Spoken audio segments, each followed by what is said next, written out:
I rise to speak on the Victorian Ombudsman's investigation into Environment Protection Authority decisions on the Westgate Tunnel project spoil disposal.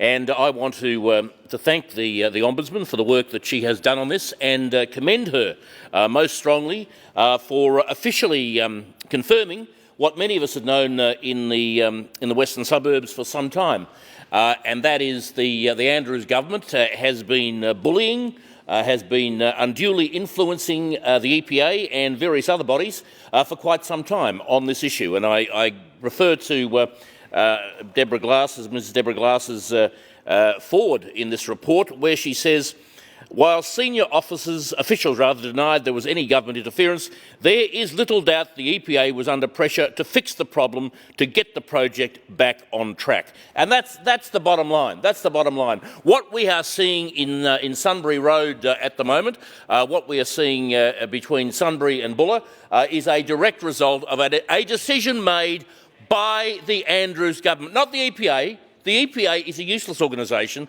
that is being told what to do by government, and it just meekly follows whatever it's told.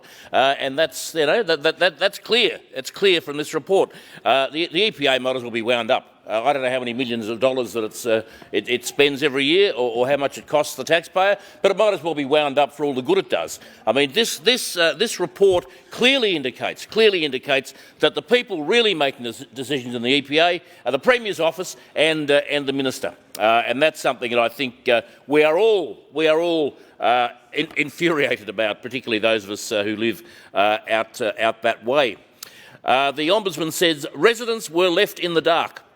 People expressed concerns about toxic soil, including fears it might increase the risk of birth defects and terminal illness in the community, and worries about dumping it close to schools and waterways. My very word, we did, and we still do, and we still do. And what did the EPA do? The EPA did nothing. The EPA did nothing. They said, "Oh well, we know what the community thinks. We won't bother asking them," and they didn't.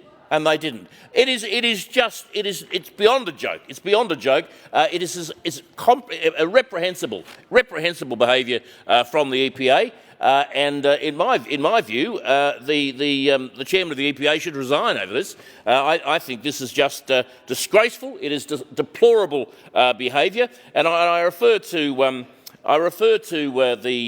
again to Ms Glass's forward, where she says the EPA plainly failed to convince the community. The EPA told us consulting the community would be, quote, a waste of time, and that discussions could, and I quote again, could not be fruitful because of the level of anger in the community. In effect, the EPA thought there was no point in consulting because it knew what the community thought.